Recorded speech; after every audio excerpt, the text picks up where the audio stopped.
If you want to understand the first few weeks of the second Trump administration, go back and listen to what Steve Bannon told PBS's Frontline in 2019. The opposition party is the media. And the media can only, because they're dumb and they're lazy, they can only focus on one thing at a time. All we have to do is flood the zone. Every day we hit them with three things.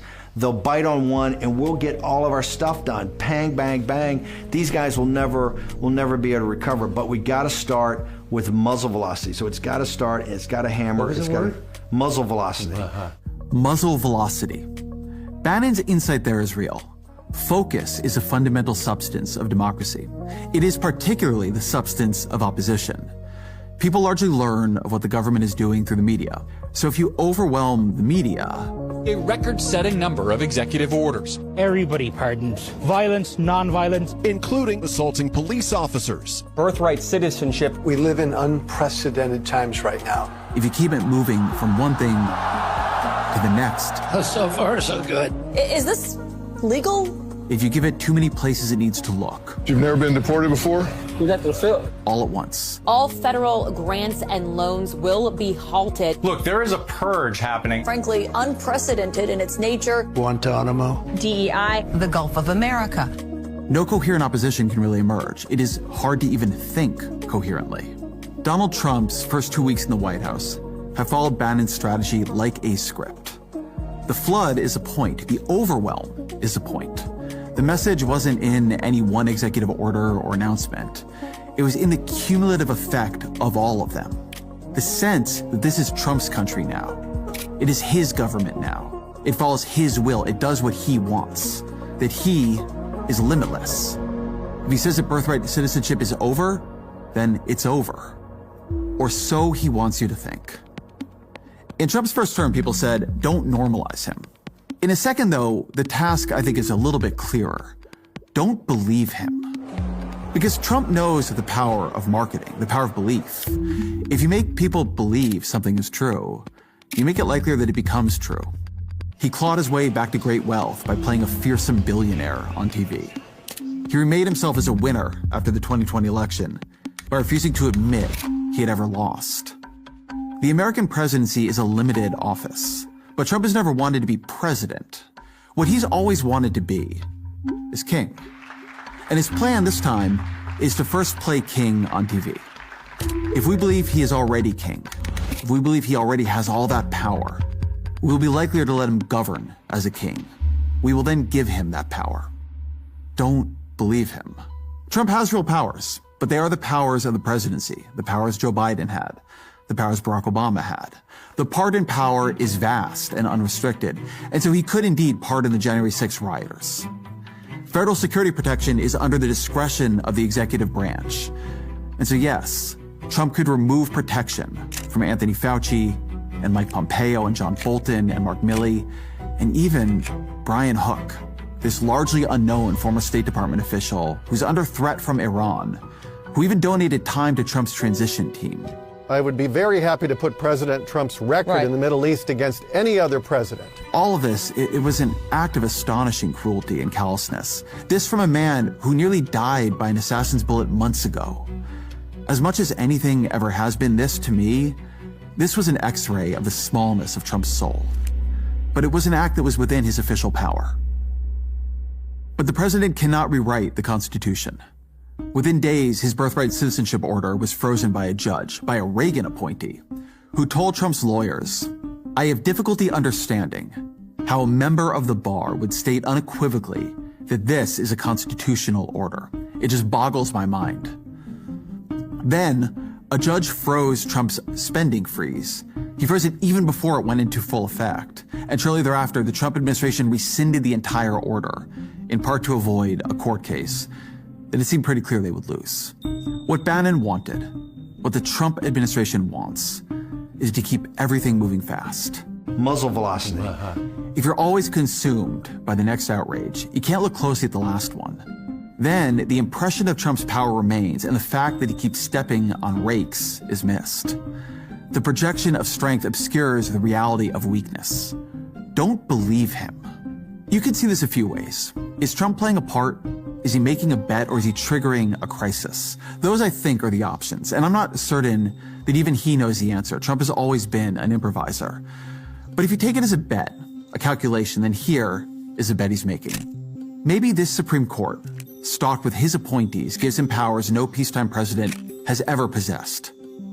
Perhaps all this becomes legal now that he has asserted its legality. It's not impossible to imagine that bet paying off for him. So what if the bet fails? What if Trump's arrogations of power are soundly rejected by the courts? Then comes a question of constitutional crisis. Does he just ignore the court's ruling? To do that would be to attempt a kind of coup.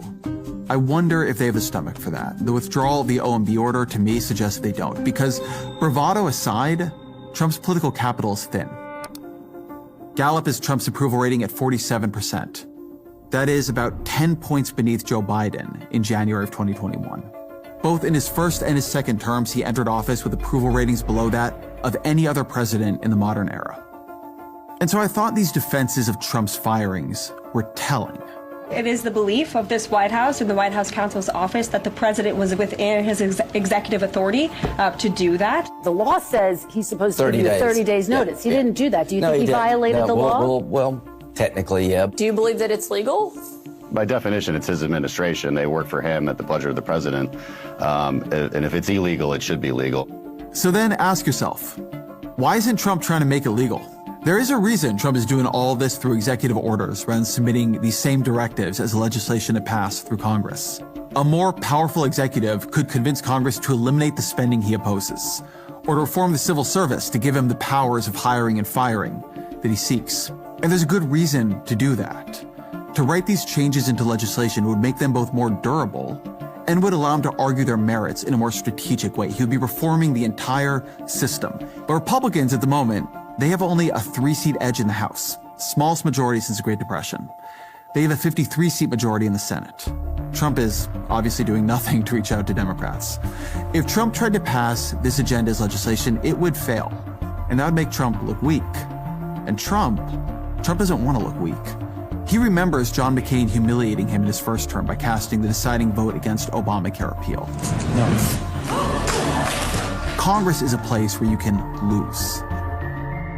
That is a tension at the heart of Trump's whole strategy.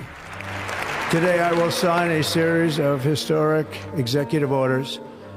Trump is acting like a king because he's too weak to govern like a president.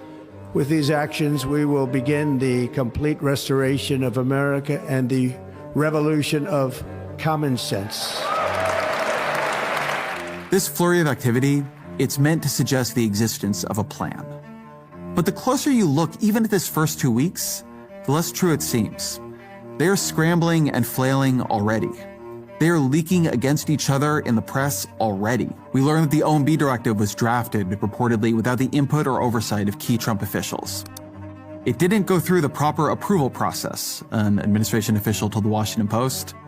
For that to be the process and product of such a sweeping signature initiative in the second week of a president's second term, it's embarrassing. But it's not just a spending freeze. The Trump administration is waging an immediate war on the bureaucracy, trying to replace the deep state they believe hampered them in the first term. And a big part of this project seems to have been outsourced to Elon Musk, who's bringing the tactics he used at Twitter to the federal government. We're about 20% of the original size. So 80% left? Yes. He has longtime aides now at the Office of Personnel Management, and the email that got sent out to nearly all federal employees even reused the subject line of the email he sent out to Twitter employees after the acquisition. A fork in the road. It's a kind of bragging. Elon wants he wants everybody to know it was him. The email offered millions of civil servants a backdoor buyout. Agree to resign, and in theory, at least, you can collect your paycheck and benefits until the end of September without doing any work. The Washington Post reported that the email blindsided many in the Trump administration who would normally have consulted on a notice like that. It blindsided many of the people who are going to have to run these agencies that are now going to be dotted by resignations.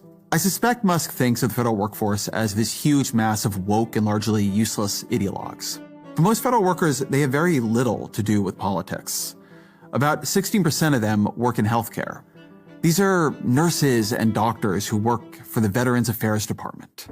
How many of them does Musk want to lose? How many primary care doctors treating veterans is he hoping take a buyout? Twitter worked terribly after Musk's takeover. It had these frequent outages and bugs, but its outages are not a national scandal. When VA healthcare degrades, it is a national scandal. Most of what we're talking about here is a group text service at scale. Like, how many people are really needed for that, you know? What Trump wants you to see in all this activity is command. What is really in all this activity is chaos. They have convinced themselves that speed and force is a strategy unto itself, that it is, in a sense, a replacement for an actual strategy, for thinking and talking things through, for consultation, for planning things out. Don't believe them. I had a conversation a couple months ago with someone who knows how the federal government works about as well as anyone alive. And I asked him what would worry him most if he saw Trump doing it. And what he said was that he would worry most if Trump went slowly. If he began his term by doing things that made him more popular, that made his opposition weaker and more confused. If he worked by stealth, if he tried to build strength for the midterms while slowly expanding his powers and chipping away at the state in the places where it was weakest, where people couldn't really see him doing it. But Trump didn't do any of that. Instead, muzzle velocity. And so the opposition to Trump, which seemed so listless and absent after the election, now it's beginning to rouse itself. There's a subreddit for federal employees where one of the top posts reads, "This non-buyout really seems to have backfired. I'll be honest, before that email went out, I was looking for any way to get out of this fresh hell. But now I'm fired up to make these goons as frustrated as possible." As I write this, it's been upvoted more than 39,000 times, and civil servant after civil servant is echoing the initial sentiment. In Iowa this week, Democrats flipped a state Senate seat in a district that Trump had won easily in 2024. The attempted spending freeze gave Democrats their voice back as they zeroed in on the popular programs Trump had imperiled. Trump isn't building support here, he's losing it. Trump isn't fracturing his opposition, he's finally uniting it. This is the weakness of the strategy that Bannon proposed and that Trump is following. It is a strategy that forces you into overreach. To keep the zone flooded, you have to keep acting. You have to keep moving. You have to keep creating new cycles of outrage or fear to keep the media and the opposition overwhelmed. But then you overwhelm yourself. They are flooding their own zone.